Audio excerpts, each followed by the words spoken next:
Hello दोस्तों, एक छोटा सा खून का थक्का आपके शरीर को, आपके ब्रेन को, आपके हार्ट को पूरी तरह से रोक सकता है हमेशा के लिए। ये अटैक या ब्रेन स्ट्रोक, ये होने के पीछे सिर्फ एक किलर होता है और वो है ब्लड क्लॉट। ये क्या है, क्यों है, कैसे बनता है और इसकी क्या इंपॉर्टेंस है, इसको आज एक ओवरव्यू करेंगे। ये ब्लड क्लॉट जो हार्ट अटैक का सबसे इंपॉर्टेंट रिस्क फैक्टर है, यदि हम इसके बारे में समझ सकेंगे तो हार्ट अटैक के प्रोसेस को समझ सकेंगे और हार्ट अटैक होने के रिस्क को कुछ हद तक समझ सकेंगे, मैनेज कर सकेंगे।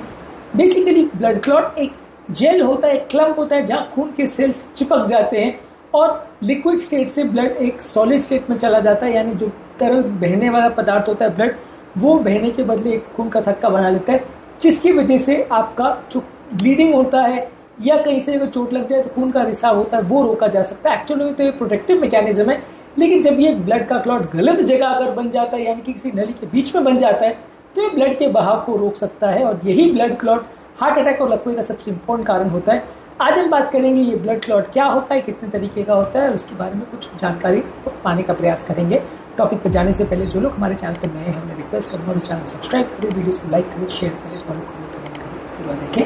टॉपिक के बीच में उसे इंटरेस्टिंग बनाने के लिए कुछ इंटरेस्टिंग साइंटिफिक और ट्रिविया रिलेटेड फैक्ट्स आपको बताऊंगा जो आपको हैरान भी करेंगे और ज्ञान भी देंगे। और टॉपिक के एंड तक यदि आप बने रहते हैं तो इस टॉपिक को अपनी लाइफ के लिए कैसे यूजफुल बना सकते हैं और अपनी लाइफ को बदलने वाले क्या इंपॉर्टेंट फैक्ट्स, इससे आप जानकारी ले सकते हैं, ये सारी चीज़ों के बारे में भी आपको बताऊंगा। तो चलिए शुरू करते हैं सफर।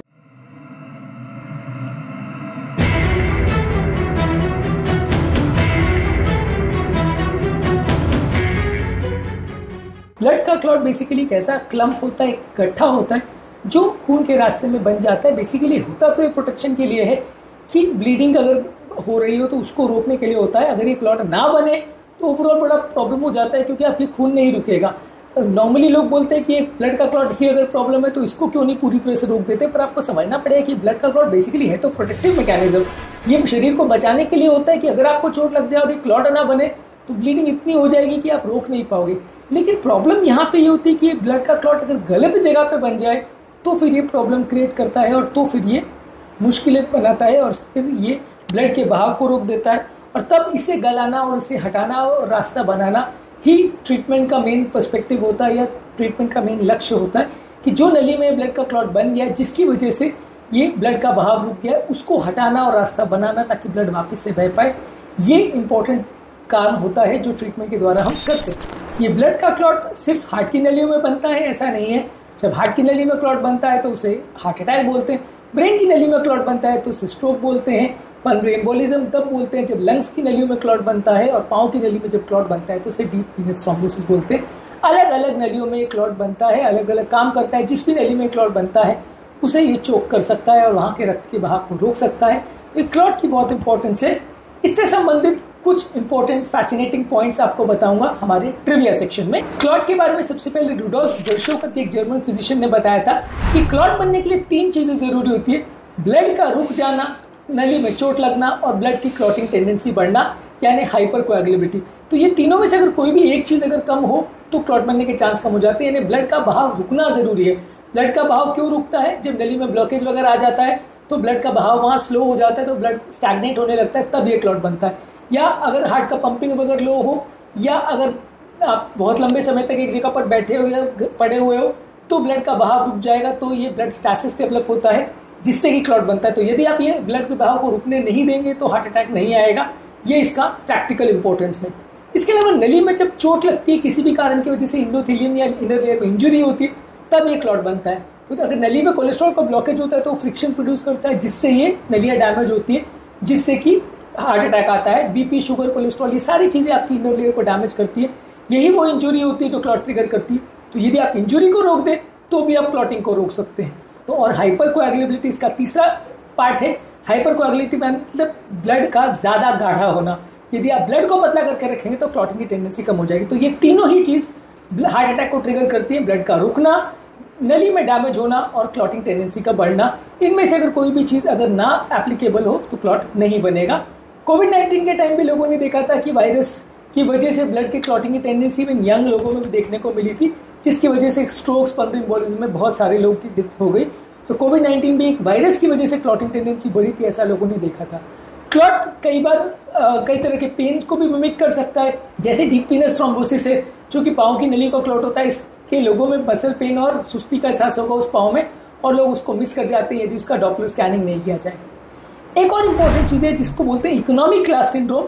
लंबे समय तक जो लोग फ्लाइट में बैठे रहते हैं, लॉन्ग डिस्टेंस ट्रैवल करते हैं, मान लीजिए आप इंडिया से यूएस जा रहे हैं, 15-17 घंटे की फ्लाइट है, तो वहाँ पे पाँव की नलियों में जब लटका के पाँव को रखते हैं तो क्लॉट बन जाता है। इसलिए हमेशा बोला जाता है कि 1-1 घंटे में वहाँ चलते फिरते रहिए, नहीं तो पाँव की नली में क्लॉट बन जाएगा। और इसको इकोनॉमिक क्लास सिंड्रोम क्यों बोला जाता है? इकोनॉमिक क्लास इसलिए क्योंकि वहाँ पे एक बैठने की जगह नहीं होती, तो आदमी पाँव को नीचे लटका के बैठता है। बिजनेस क्लास वगैरह में पाँव फैलाने को ज़्यादा जगह होती है और चलने फिरने को भी ज़्यादा जगह होती है, तो लोग चलते फिरते रहते हैं, तो मोस्टली क्लॉट नहीं बनता। इसलिए इसको स्पेसिफिकली इकोनॉमिक क्लास सिंड्रोम बोलते हैं, जो एक इंटरेस्टिंग चीज़ है। इसके अलावा होने वाली दुनिया भर में डेथ्स में 1 में से 4 डेथ, यानी दुनिया भर में होने वाली 25% डेथ का कारण ये ब्लड क्लॉट होता है। तो एक छोटी सी बात नहीं, दुनिया भर में होने वाली 25% मृत्यु का कारण ये ब्लड क्लॉट होता है। इसके अलावा हार्मोन्स भी कई बार क्लॉट को प्रोपोगेट करते हैं। जब बॉडी में बर्थ कंट्रोल पिल्स या कोई हार्मोन रिप्लेसमेंट थेरेपी देते हैं तो उसकी वजह से भी क्लॉटिंग डिसऑर्डर्स बन सकते हैं।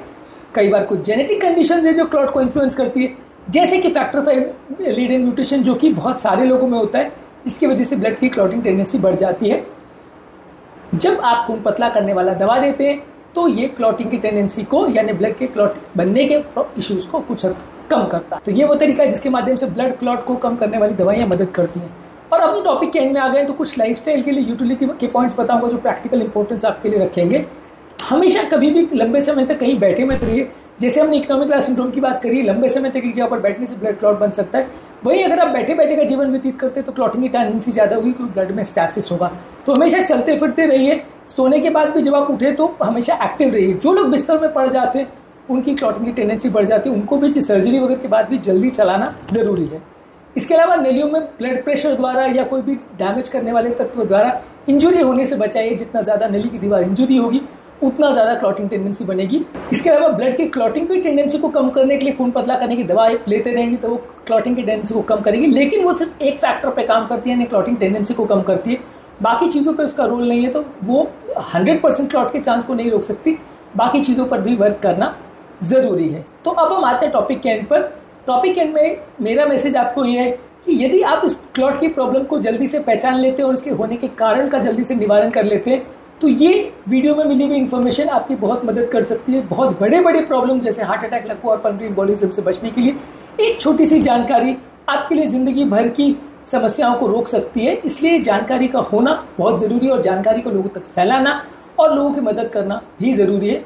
उम्मीद करूँगा कि आज के टॉपिक में कुछ नई बातें जानने को मिली होगी। इस टॉपिक के संबंध में यदि आपके कोई कमेंट्स हो, यदि आपको ऐसा लगता है या आपके इसके बारे में कुछ विस्तृत विचार हो तो ज़रूर कमेंट सेक्शन में उनके लिख के बताइए। हम आपके कमेंट्स का इंतजार करेंगे। टॉपिक एंड करने से पहले जो लोग हमारे चैनल पर नए हैं उन्हें रिक्वेस्ट करूँगा चैनल को सब्सक्राइब करें, वीडियोस को लाइक करें, शेयर करें, फॉलो करें, कमेंट करें पूरा।